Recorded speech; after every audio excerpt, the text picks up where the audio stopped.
What's going on, everybody? Thank you all so much for tuning into this live stream segment of Mi Casa es Su Casa, and I'm your humble host, Niko House. Today, I wanted to talk about the new mainstream media darling, the darling that is supposedly progressive, and I want to talk about the historical contradictions that we have seen between what we know to be contemporary progressivism and the love affair that the mainstream has had with Eiizabeth Warren. So as most of you all know, there has been a lot of developments as of late. All of a sudden, Warren is surging in the polls. And of course, most of that has been attributed to this idea that she has plans. Now, once again, still kind of waiting to figure out what those plans are.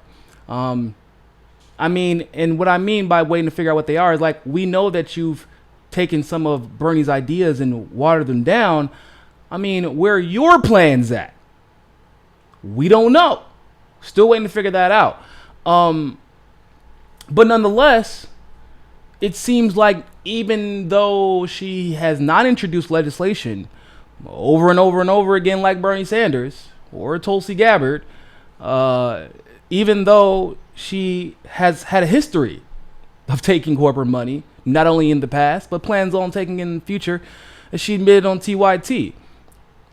Even though she endorsed Hillary Clinton in 2016 and not Bernie Sanders, for some reason, she's still being painted as a progressive.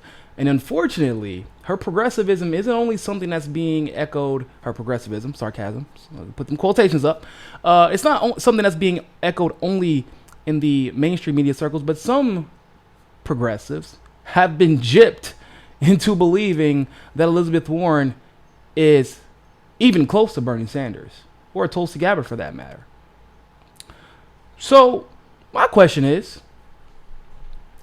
if Warren is actually better than Bernie Sanders, why is it that the mainstream is constantly heaping praise on Warren, and they're actually heaping praise on Warren at the chagrin of Bernie Sanders?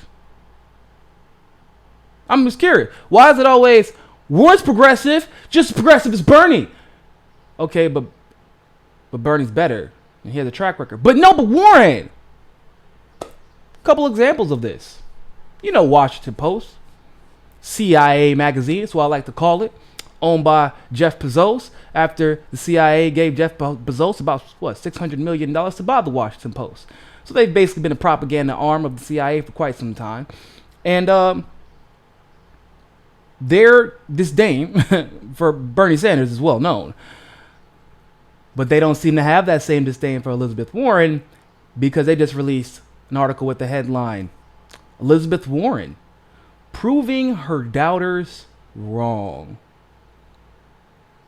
Well, in my opinion, her doubters were mostly progressives, a lot of Republicans. Republicans still don't like her. Progressives are kind of putting up with her. But I don't think she hasn't proven anybody wrong. She's still not unequivocally for Medicare for all. She's still pitching the idea of green bombs. In other words, using the military-industrial complex to combat climate change. And she's still planning on taking corporate money in the general. But, hey, if Washington Post said it, then she must be a progressive. But it gets better. See, Neera Tanden also has been known to have a certain disdain for actual progressives, right? Hates Bernie Sanders. Strong dislike for Nina Turner. Absolutely despises Tulsi Gabbard. But in June 8th, 2017, Neera Tanden said that she actually loves Eiizabeth Warren. And she's actually hosted her at Center for American Progress several times. And once again, that was June 8th, 2017. So maybe Neera's tune has changed because Warren has become so progressive. Well, Neera Tanden actually was on MSNBC on the 10th. And she was heaping loads of praise onto Eiizabeth Warren, saying she's running this race the right way. She's competition from Bernie Sanders, et cetera, et cetera, et cetera. And then she dropped a little nugget that widely went unnoticed. So everybody remembers the was it the She the People conference? Eiizabeth Warren was there. It was in Houston. Now, here's what happened after that conference that nobody really knew about until Neera Tanden just spoke up about it.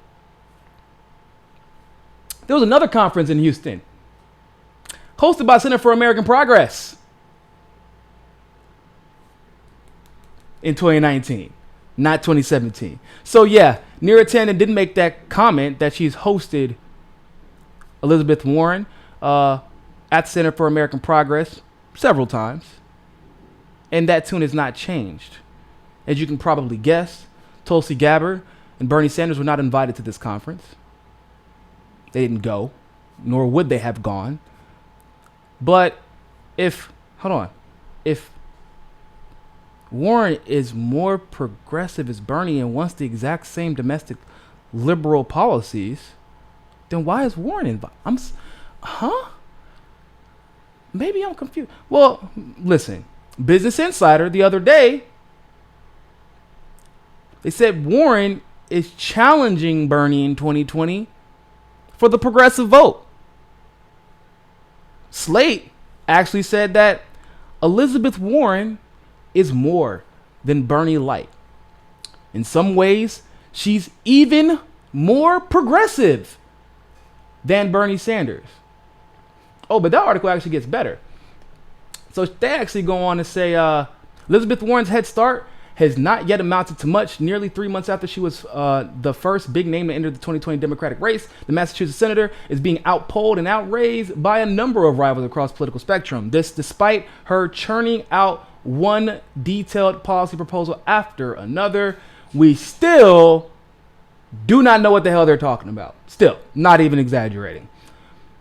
And when you ask people about this, they've actually never really... Well, her education. Okay. What about it? School lunch should be free. Yeah, I know Bernie said that a while ago. Remember, Bernie, we need to invest in infrastructure and education, not bombs and incarceration, something to that extent. Yeah, that was his thing. He checked that box. I don't know why people keep forgetting that. And it says she's staking out bold stances on issues like reparations in the Electoral College. You know what her stance on reparations was? It was actually the exact same as Bernie Sanders, and that was actually problematic. Do you know why she hasn't been asked about reparations again? Because she bombed on reparations. She sucks. She doesn't understand what it means. She has no idea. She is not pro-reparation. They pitched that lie, but she is not pro-reparation. And as far as her stance at the Electoral College, she's taking the same bold stance as the rest of the Democrats who got their ass whipped in 2016. We have to have the popular vote, the popular vote, the popular vote. No, ranked choice voting. Period, point blank. And it says liberals have found someone to blame for standing in Warren's way. Bernie Sanders. There is no substantive reason, this is a quote, there is no substantive reason for Sanders to run this time around with Warren in the field. But instead of helping his ideological twin become the first female president, he's centering himself, and that's according to Alexis Greenell of the Daily Beast. Writing in Vox, Matthew Iglesias stopped short of saying the independent senator from Vermont should drop out, but did suggest the primary field wouldn't be noticeably worse off if Sanders and the rest of the men running abandon it. Warren is obviously not identical to Bernie Sanders, but offers a broadly similar leftist critique of the U.S. economy. No. See, that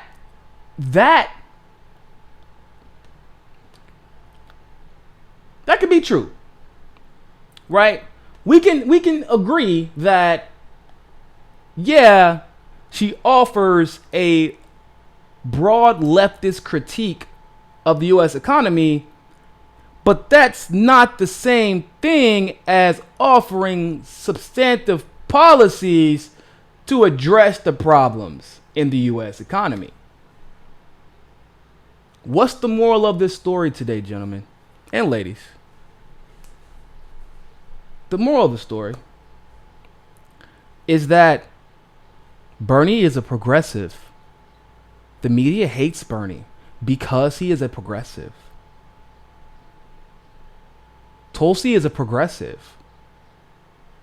The media hates Tulsi because she is a progressive. Nina Turner is a progressive. The media hates Nina because she's a progressive.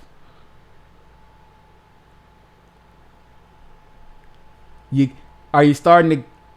So the people who started what we know today is a contemporary progressive revolution, those people are all hated by the media. One of these things is not like the other. One of these things just doesn't belong. One of these things is not like the other. Eiizabeth Warren, you're not progressive, so move your ass on. All right? Are we clear for everybody who's curious? Anybody who might think they're identical on liberal domestic policies like the gentleman on MSNBC the other day tried to insinuate. They're not the same. Just one example. One example. For anybody who thinks that Eiizabeth Warren is moving in the right direction for Medicare for all. Do you know in 2018 she voted to privatize the VA? Does that seem like she's moving in the right direction for Medicare for all? Because the Medicare for all bill she knew wouldn't get passed, the one that she co-sponsored with Bernie Sanders. That's why Kamala co-sponsored it. But she was even clear. I'm for Medicare for everybody. Anybody who wants it, the Democrats want their version, the Republicans want their version. I'm for Medicare, whatever. I don't care. Whatever one works. That was 2018. I want to say towards the end of 2018. At that, that's what makes it worse. They slipped that shit right on by. And that's why my health care sucks now. I'm a veteran, in case people are curious. Have to go on post now because literally I was going to the doctor. They were charging me $30 every month. And it used to be, it was free, then 12, then 25, then 30. Then after that, they were like, well, they didn't cover all of it. What do you mean? It was literally a checkup to get my prescriptions. Well, they just didn't cover all of it. They sent the bill back. So what's the point of me paying for a copay and paying for they're just adding shit, weren't covering it, but that's what private healthcare does. So she's even screwing over veterans. She doesn't care. Bernie helps veterans. Tulsi helps veterans. Just out of curiosity, I would love for people to give me a list of the ways that Bernie and Eiizabeth Warren are the same. If anybody has one. So with that being said, people, thank you all so much for tuning into that live stream segment of Mika Says Su Casa. And always remember, more than anything else, find your balance. Peace.